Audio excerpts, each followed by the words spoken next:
지난번에 준 홍삼도 남았고 좋아하지도 않아. 가지고 가서 너희 많이 먹어라. 그리고 이제 명절이고 뭐고 가족 행사 같은 건 다 없애자. 엄마, 어버이날도 올 것 없고 생일도 서로 챙기지 말자. 왜 그래? 그럼 가족끼리 언제 모여? 모이긴 뭘 모여. 이제는 그런 거 하지 말자. 너희들도 힘들게 찾아올 것 없고 돈 아깝게 그런 거 사오지 않아도 돼서 좋잖냐? 난 그런 게 아니고.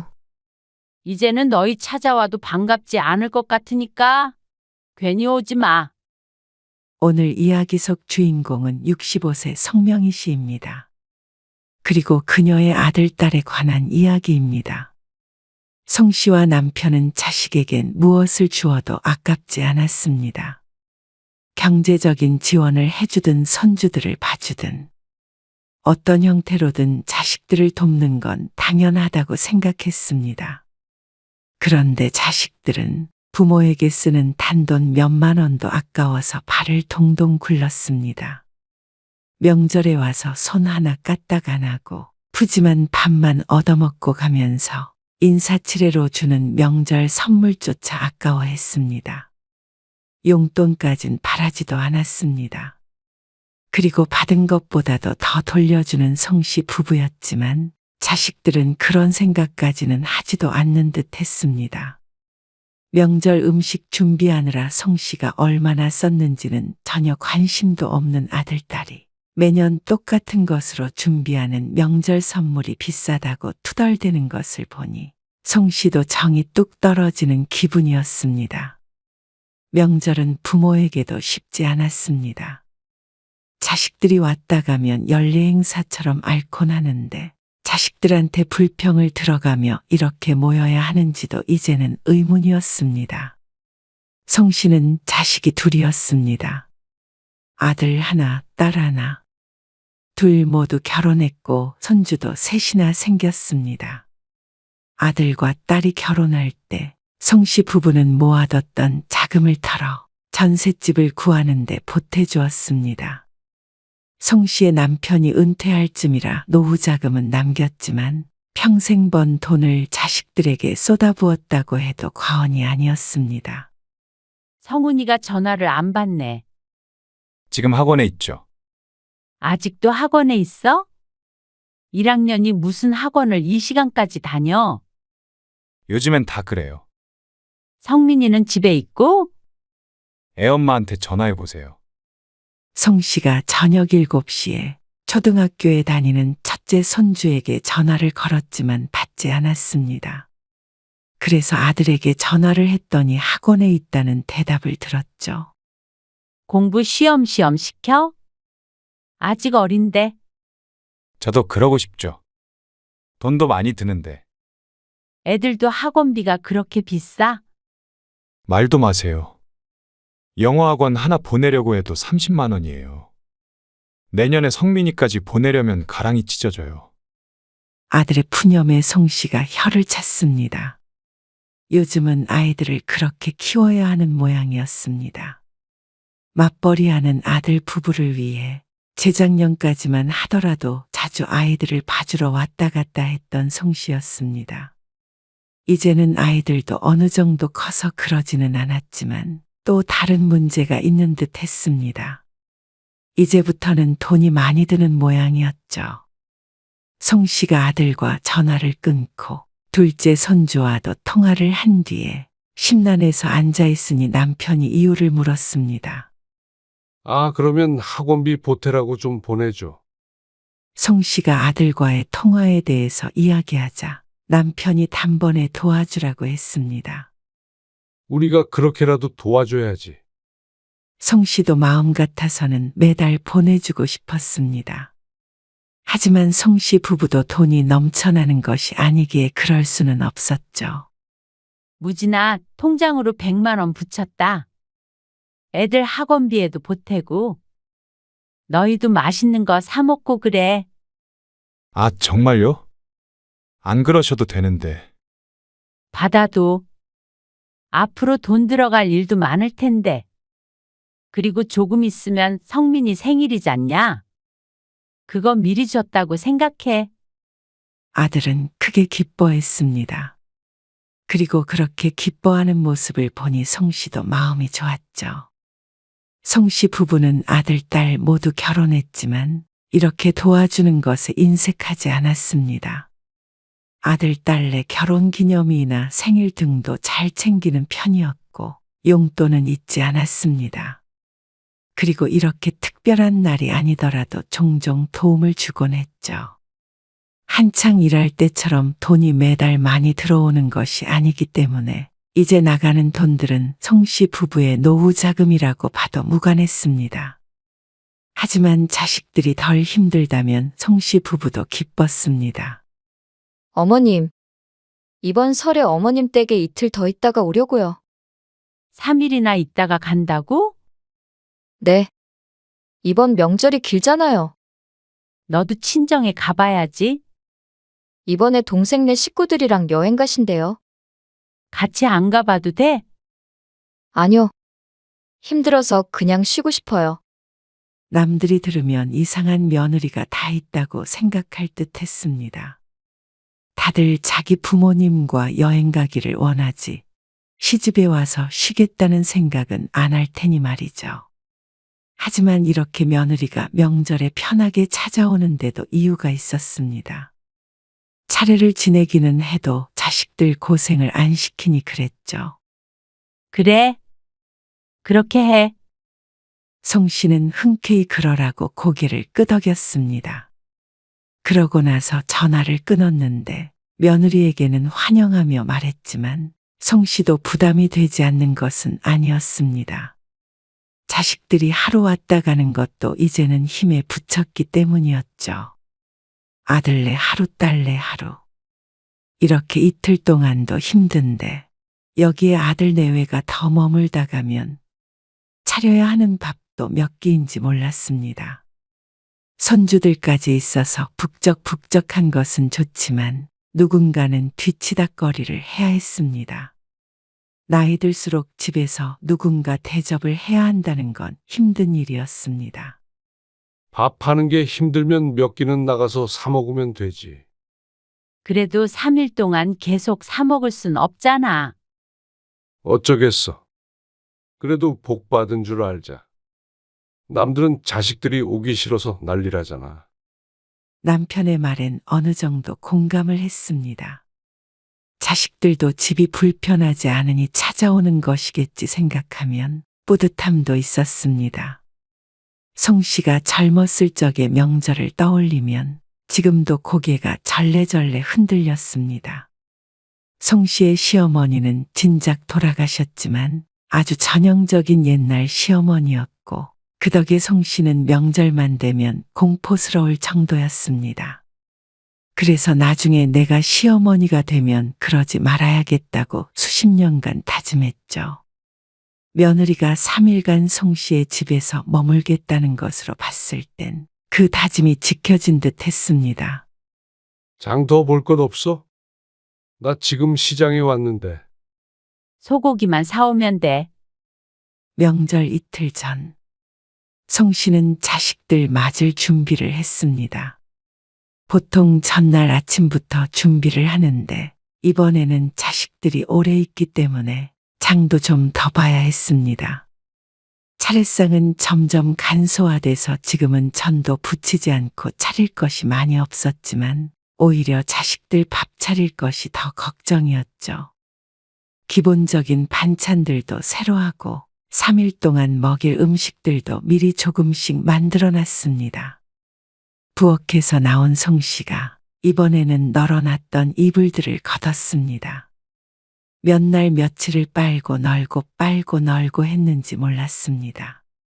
식구들이 여럿이니 이불도 많이 필요했고 장롱에 묵혀뒀던 이불을 깔아주기엔 찜찜해서 늘 이렇게 명절 전에 맞춰서 빨곤 했습니다.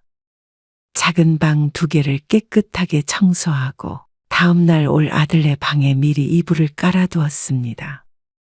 아이고, 소고기가 얼마나 비싼지. 금고기야, 금고기. 소고기만 비싸나. 장 보는데도 얼마 들었는데. 물가가 상상 초월이었습니다. 차례상 한 번 차리려고 해도 20만 원으로는 택도 없었습니다. 거기에다가 며칠 먹을 것까지 장봤던 금액이 총 합치면 50만 원은 되는 듯 했습니다. 돈 없는 사람은 명절에 자식도 못 부르겠어. 그러게나 말이야. 딸기가 한 팩에 2만 원이나 하더라고. 시장에 다녀온 남편이 건네는 비닐을 받아드니 소고기와 딸기가 들어 있었습니다. 근데 그렇게 비싼 딸기를 사왔어? 아, 그래도 애들이 딸기 좋아하잖아. 그리고 명절 전날이 되었을 때 아들네 부부가 먼저 도착했습니다. 오느라 고생했다. 차 타고 40분 정도 거리였지만 명절이라 좀 더 걸려서 도착한 아들네. 들어오자마자 송 씨에게 무언가를 건넸습니다. 명절 선물이에요. 받지 않아도 무엇인지 알 수 있었습니다. 지난해에도 받았던 홍삼 세트였죠. 아이고, 이런 거 안 가져와도 된다니까? 그래도 명절인데요. 그거 좋은 거예요. 잘 먹을게. 어서 앉아서 저녁 먹어. 시간 맞춰서 푸짐한 밥상을 차려놓았습니다. 우리 손주들 좋아하는 반찬도 많아. 잡채도 있고. 잘 먹겠습니다. 그리고 식사를 마치고 치우는 것도 송씨 부부의 몫이었습니다. 아이고, 허리야. 당신도 가서 좀 앉아 있어. 혼자서 이걸 어떻게 해? 무진이라도 와서 도우라고 할까? 아, 됐어. 쉬러 온 애들을 뭐하러 일을 시켜. 남편은 묵묵히 설거지를 했습니다. 대신에 다음 명절부턴 차례는 지내지 말자고. 몇 해 전부터 차례를 지내지 말라는 말이 나왔었는데 남편도 곧 칠순이니 버거운 모양이었습니다. 그리고 다음날 아침에 떡국도 먹고 점심때가 되니 딸네 가족이 도착했습니다. 엄마, 이거 선물. 홍삼이야? 딸이 들고 온 선물도 아들과 완전히 같은 것이었습니다. 그냥 와도 되는데. 오랜만에 다 같이 북적거리며 모인 듯 했습니다. 그 모습을 남편은 무척 흐뭇하게 바라보고 있었습니다. 어린 막내 손주까지 다 같이 있으니 집이 시끌시끌했습니다. 자, 세배할게요. 송씨 부부가 앉아 있고 자식들과 손주들이 돌아가며 세배를 했습니다. 송씨의 가방에서 여러 개의 봉투가 나왔습니다. 자, 이건 너희들 거? 손주들뿐만이 아니라 다 큰 자식들에게도 세뱃돈을 주었습니다. 자주 보지 못하는 자식들에게 이런 날 베풀면 송씨는 좋았습니다. 세뱃돈으로 나간 돈까지 합치면 명절에 100만 원은 우습게 쓰게 되었습니다. 그리고 송씨 부부가 자식들에게 받은 것은 홍삼 세트 2개가 전부였습니다. 저희 안주할 것 좀 주세요. 송씨의 남편이 아이들과 놀아주었고 아들 부부와 딸 부부는 종일 놀고 먹었습니다. 제 집에 왔으니 당연히 편하겠지만 사위나 며느리도 마찬가지였습니다. 딸 부부는 명절 다음 날 돌아갔지만 아들은 이틀 더 있다가 돌아갔습니다. 그리고 그 뒷정리를 하루 종일 하고 송씨는 몸져 누웠습니다. 그러니까 나중에 천천히 치우자니까. 이불 빨래도 많은데 어떻게 미뤄? 며칠 동안 그렇게 고생을 했는데 병이 안 나? 그러는 남편도 종일 소파에 누워 있었습니다. 이런 게 황혼 명절 증후군인가 싶었습니다. 젊어서서야 명절 뒤에 늘상 있던 일이었지만 어떻게 나이 들어서까지 변하질 않나 싶었습니다. 다만 이제는 부모를 위해 가사노동을 하는 것이 아니라 자식들을 위해서 하는 것이었죠. 아들, 딸들이 떠난 후 대청소를 하고 이불 빨래를 하고 주방까지 원상복구를 하니 알아눕지 않고는 못 베겼습니다. 그런데도 손씨도 남편도 자식들이 오는 건 반가웠습니다. 힘든 것과는 별개로 사랑하는 내 자식을 보는 게 싫을 리는 없었습니다. 그렇게 송 씨와 남편은 자식에게 주는 사랑이 익숙했습니다. 하지만 그 반대는 참 힘든 일 같았습니다. 나 칠순 때는 너무 거창하게 하지는 말자고. 왜? 부를 사람 많잖아. 당신도 칠순 얼마나 많이 다녔어? 그래도 번잡해서 싫으니까. 너무 요란스럽게는 하지 말아야지. 다가오는 남편의 칠순. 환갑은 그냥 넘겼으니 칠순은 작게나마 잔치를 할 생각이었습니다. 남편의 말처럼 너무 요란하지는 않아도 친인척과 친한 친구들 정도는 올 수 있게끔 하려고 했죠. 그런데 자식들과 그런 상의를 하기도 전에 아들에게서 전화가 왔습니다. 아버지 칠순 때는 잔치 안 하실 거죠? 꼭 안 했으면 한다는 말투에 송 씨도 하겠다는 말을 얼른 못하고 되물었습니다. 왜? 아, 요즘엔 잔치 잘 안 하잖아요. 그래서 이번에도 대충 식사 한 끼 하는 게 어떤가 해서요. 아, 그래? 그래도 아버지는 좀 기대하실 텐데. 대충이라는 단어가 귓가에 박혔습니다. 식사를 하더라도 칠순에 대충하자는 말은 좀 듣기가 거북했죠. 하지만 그런 송 씨의 속도 모르고 아들은 무심하게 대꾸했습니다. 에이, 요즘에는 칠순도 잘 안 하던데요. 지난번 환갑 때도 아들의 말을 듣고 넘어갔던 것인데 칠순마저도 그렇게 넘어갈 모양인 듯 했습니다. 그럼 여행을 많이 가나? 여행이요? 시간 내기가 좀 부담 안 되게 지난번처럼 식사 한 끼만 해요.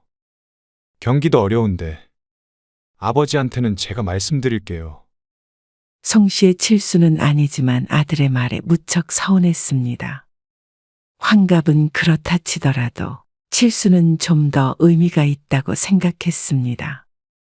여행을 보내주길 바란 것도 아니었고 대단한 선물을 바란 것도 아니었는데 상의를 하는 것도 아니고 통보하듯이 식사 한 끼로 퉁치자는 듯했습니다. 남편에게 이야기했더니 잠시 말이 없다가 고개를 끄덕였습니다. 자식 없이 칠순을 할 수도 없고 경기가 어려우니 그렇게 하자는데 잔치를 해달라고 우길 수도 없는 노릇이었습니다. 칠순 잔치 안 하나? 아, 무슨 칠순이야? 요새 누가 잔치를 한다고. 누군가 물어도 남편은 아무렇지도 않은 척 대답했지만 송 씨보다도 서운할 것이었습니다. 하지만 자식이 부담된다는데 그런 속을 티낼 사람은 아니었죠. 송 씨와 남편은 자식들과 손주들 생일도 그냥 넘어가는 법이 없었습니다. 그렇다고 그런 걸 자식들이 알아줘서 자신들의 생일도 잘 챙겨주길 바란 것은 아니었습니다. 다만 조금은 특별한 날이니 그만큼은 부모인 송 씨 부부를 생각해 주길 바란 것은 사실이었죠. 그런데 몇 달 뒤 남편의 칠순 바로 전날이었습니다. 예약했던 식당이요. 그거 취소 좀 해야겠는데요. 왜? 무슨 일 있어? 일이 생겼는데요. 차라리 주말에 저희가 집으로 갈게요. 뭐, 갑자기 그러면 어떡해? 죄송해요. 지영이한테 연락해봤더니 지영이도 그러면 주말에 온다던데요. 그러면 칠수는 그냥 지나가는 거야? 그건 아니고 뭐 주말에 가면 되죠. 미리 오는 것도 아니고 생일이 지난 다음에 오겠다는 아들과 딸. 그렇게 남편의 칠수는 밍밍하게 지나갔습니다. 송 씨와 둘이 함께 가까운 곳으로 나들이를 나갔다 온 것이 전부였습니다. 다른 평범한 날보다도 더 평범한 날이었습니다. 자식들에게 바라는 게 없다고 스스로에게 말은 했지만 그래도 사람인 이상 섭섭한 마음이 드는 건 어쩔 수 없는 듯했습니다. 바쁘다는데 어쩌겠어. 남편도 씁쓸하게 중얼거렸습니다. 송 씨도 바쁘다는데 어쩔 수 없다고는 생각했습니다. 분명 아침에 자식들에게 칠순을 축하한다는 전화는 받았습니다. 하지만 마음은 헛헛했죠. 그리고 주말에 찾아온 아들, 딸과는 예약했던 식당에서 만났습니다. 칠순 축하드려요. 그래. 고맙다. 일 때문에 미뤄서 죄송해요. 아니다. 괜찮아. 그래도 가족끼리 모이니 분위기는 화기애애했습니다. 송 씨도 남편도 서운했던 감정은 내려두었습니다. 그런데 아들이 은근한 목소리로 말했습니다. 이번에 성민이 학교 가잖아요. 그래? 이제 초등학생 되지? 학원도 늘려야 되고 그래서. 요즘 걱정이 이만저만이 아니네요. 갑작스럽게 신세한탄을 하는 아들. 이래서 내가 둘째를 못 가져. 옆에 선 딸이 맞장구를 쳤습니다. 입학하는데 할머니, 할아버지는 선물 없어요? 농담처럼 말하는 아들을 송 씨가 돌아보았습니다. 아무 말 않자 지그시 쳐다보는 것이 그냥 농담이 아닌 대답을 바라는 듯한 모습이었습니다. 입학하면 가방 사줄게. 그러자 실망한 눈치였습니다. 대놓고 달라고는 못하는 듯 하지만 학원비 이야기도 꺼낸 것을 보면 지난번처럼 경제적인 도움을 바라는 듯 했습니다. 하지만 그런 얘기를 꼭 남편의 칠순 때문에 모인 자리에서 해야 했나 싶었습니다. 그러는 아들, 딸은 생일은 축하한다면서 이렇다 할 선물은 꺼내놓지도 않았습니다. 작은 것이라도 주고받는 게 없었습니다. 식사를 마치고 일어나자 아들과 딸이 서로 절반씩 음식값을 계산한 것이 전부였습니다.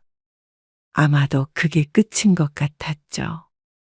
그전 같았으면 그러려니 했겠지만 한번 서운하다고 생각하니 하나하나 다 섭섭했습니다. 입학 선물은 달라는 놈이 칠순 선물은 거론조차 하지 않으니 말이죠. 거기에 더해 딸은 또 엉뚱한 소리를 했습니다. 엄마, 지난번에 오빠네 100만 원 줬다며? 아, 성민이 생일이기도 하고. 이래저래 줬어. 아들이 힘들다 소리를 했다고는 말하지 않고 애둘러 전하자 딸이 입을 삐죽거렸습니다. 내 딸은 어린이집 가는데 그건 아무것도 없어? 참고로 나도 현금이 좋아. 그러면서 과장스럽게 웃는 딸. 송 씨는 따라웃지 못했습니다. 한 발짝 뒤로 물러서니 아들도 딸도 너무한 것 같았습니다. 어쩜 이렇게 자기들밖에 모르나 싶었습니다. 송 씨가 그런 딸에게 대꾸를 하지 않자 딸은 기분이 상한 듯 보였습니다. 손주 용돈 아까운 건 아니겠지? 그러는 아들, 딸은 부담스럽다는 이유로 아버지 칠순도 조촐하게 지내자고 했던 자식들이었습니다. 그러면 그건 아깝다는 의미가 되는지 물어보고 싶었습니다. 그리고 바로 한 달 뒤가 추석이었습니다. 이번부터는 차례도 안 지내려고. 차례를 지내든 말든 아들네 부부가 하는 일은 똑같았습니다. 와서 차려주는 밥 먹고 쉬는 것이었죠. 그렇다고 송 씨가 하는 일이 없는 것은 아니었습니다. 차례를 안 지낸다고 밥을 안 먹는 것은 아니었으니 말이죠. 아들이 이번에 가져온 선물은 또 홍삼이었습니다. 지난번에 받은 것도 남아있는데 말이죠. 하지만 이러쿵 저러쿵 하지는 않았습니다. 그래도 신경 써서 사온 것일 테니 말이죠. 그런데 아들이 밥 먹다가 말고 냉장고 위에 올려져 있던 홍삼 세트를 가리키며 말했습니다. 저거 혹시 지난번에 드린 거예요? 아, 맞아. 왜 여태 안 드셨어요? 아, 먹긴 먹지. 근데 지영이네도 같은 거 사왔잖아. 그래서 아직 다 못 먹었어. 그래도 매일 드시면 다 드시죠. 비싼 걸 안 먹고 두면 어떡해요? 아들이 짜증을 냈습니다.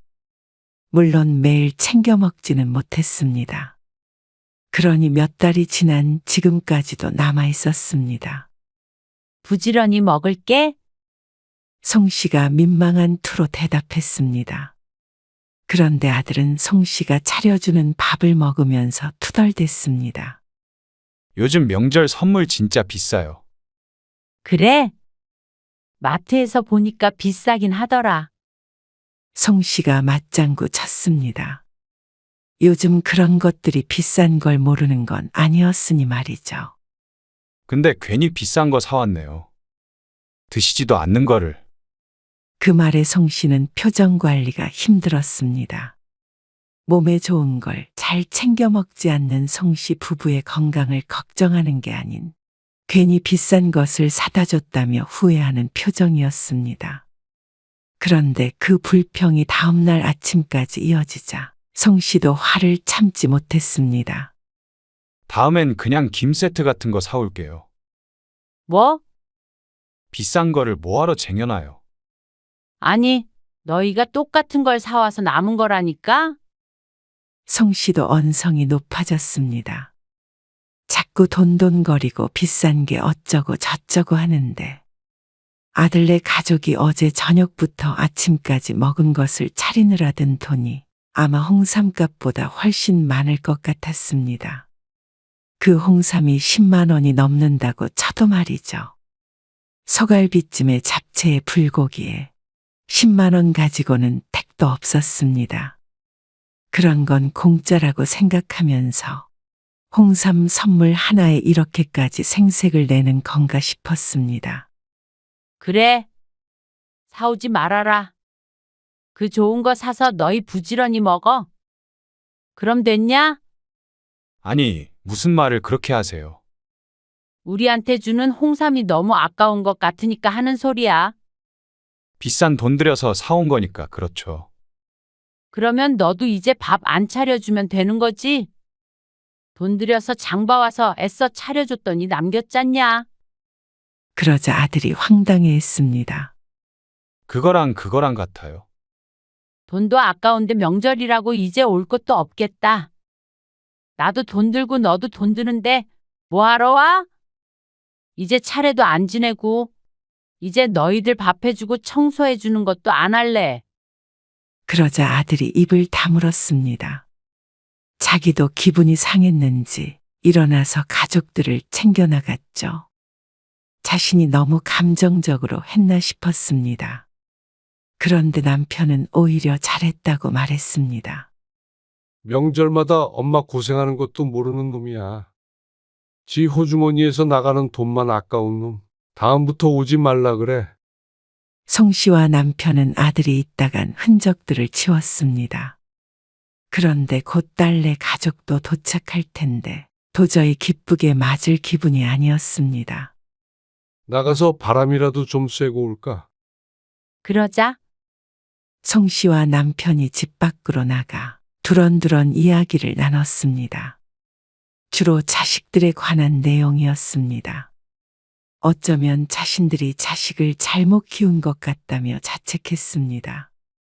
그냥 주기만 하면 되는 줄 알았는데 일방적인 사랑은 아무리 부모 자식 사이라고 하더라도 지칠 수밖에 없었습니다. 지영이네 오나 보네. 주차장 옆 벤치에 앉아 있는데 딸내 차가 들어섰습니다. 그리고 조금 기다리자 딸 부부가 내렸습니다. 선물 챙겼어? 트렁크에 있어. 자기가 꺼내봐. 뭐야, 또 홍삼 샀어? 그게 이마트에서 제일 싼 거야. 세일해서 69,000원. 지난번에도 똑같은 거 산 거 아니야? 다른 건 다 15만 원 넘어. 너무 아깝잖아. 어차피 형식적인 선물인데. 그래도 너무 성의 없어 보이지 않을까? 에이, 몰라. 괜찮아. 더 싼 거 있었으면 그거 샀을 거야. 어쨌든 홍삼이면 구색은 갖추잖아. 쓸데없는데 돈 쓰지 말자. 산책을 마치려고 자리에서 일어났던 송씨 부부는 석상처럼 굳었습니다. 거기에 앉아있던 걸 못 보고 지나친 모양이었는데 주차장이 크지 않아서 딸 부부의 대화가 너무나도 선명하게 들렸습니다. 딸이 차 뒤로 돌아가더니 뒷자리에서 손주를 안아들었습니다. 그리고 짐을 챙겨서 집으로 들어가려는데 남편이 뒤에서 불렀죠. 지영아, 그러자 딸이 화들짝 놀라 뒤를 돌아보았습니다. 왜 나와 있어? 산책하고 있었다. 아, 얼른 들어가자. 쌀쌀한데. 아니, 그냥 차 타고 돌아가라. 가라고. 그래. 선물도 필요 없으니까 그거 가지고 그냥 돌아가. 어리둥절해하던 딸이 홍삼을 쳐다보더니 말했습니다. 아, 이거. 들었어? 내 말은 그게 아니고. 지난번에 준 홍삼도 남았고 좋아하지도 않아. 가지고 가서 너희 많이 먹어. 아들이나 딸이나 똑같았습니다. 받을 줄만 알지 부모한테 해주는 건 7만 원도 안 되는 홍삼 한 상자도 그렇게나 아까운 듯 했습니다. 그것이 어쩌면 마음의 무게처럼 느껴졌습니다. 홍 씨 부부는 명절마다 100만 원을 넘게 써도 아깝지 않았습니다. 자식들이 돌아간 뒤에 알아 누워도 오면 그저 기뻤습니다. 그런데 자식들은 고작 7만 원이 아깝다며 부모에게 화를 내고 발을 동동 구르고 더 싼 걸 못해서 안다라고. 이것이 자식들의 마음인가 싶었습니다. 그래, 이제 명절이고 뭐고? 가족 행사 같은 건 다 없애자. 엄마, 어버이날도 올 것 없고, 생일도 서로 챙기지 말자. 왜 그래? 그럼 가족끼리 언제 모여? 모이긴 뭘 모여. 이제는 그런 거 하지 말자. 너희들도 힘들게 찾아올 것 없고, 돈 아깝게 그런 거 사오지 않아도 돼서 좋잖냐? 그런 게 아니야. 이제는 너희 찾아와도 반갑지 않을 것 같으니까 괜히 오지 마. 송 씨 부부는 차갑게 돌아섰습니다. 딸이 붙잡으려는 듯 주춤주춤했지만 차마 내뱉은 말이 있어서 그런지 따라오지 않았습니다. 한참 뒤에 내다보니 차는 사라지고 없었습니다. 어쩌면 더 좋아했는지도 몰랐습니다. 송 씨와 남편은 명절에 자식들에 대한 정이 뚝 떨어지는 듯한 기분이 들었습니다. 얼마나 비싸고 좋은 선물이길래 그렇게 부모를 잡아먹으려고 했을까 했더니 6만 9천 원짜리라는 사실이 마음을 아프게 했습니다. 6만 9천 원짜리를 주면 10배 이상으로 돌려줘야 직성이 풀렸던 송 씨였습니다. 어떻게 그런 부모의 마음도 몰라주는지. 이제 자신들도 부모인데도 말이죠. 송 씨 부부는 그날 이후로 문을 걸어 잠그고 절대 열어주지 않았습니다. 물론 자식들에게만 말이죠. 아들이 찾아왔었는데 문 밖에서 돌려보냈죠. 왜 자식을 문전박대하느냐며 적반하장으로 화내던 아들을 보니 잘한 결정이라는 생각이 들었습니다. 평생을 가도 송 씨의 마음은 모를 자식이었습니다. 아마 두 자식 모두 그러니 송 씨 부부가 잘못 키운 것이겠죠. 뭐든 퍼주는 것이 자식이 잘 되는 길이 아니었다는 걸 뒤늦게 깨달았습니다. 그리고 뼈아프게 후회했습니다. 하지만 그건 세월이 흐르면 자식들도 마찬가지일 것이었습니다. 무조건적인 사랑을 제 발로 걷어찼으니 말이죠. 그렇지만 적어도 송 씨 부부는 앞으론 자식이 아닌 자신들을 더 위하는 삶을 살 수 있을 것이었습니다. 좋은 과정을 거친 것은 아니었지만 더 늦기 전에 깨달은 것이 어쩌면 다행일지도 몰랐습니다.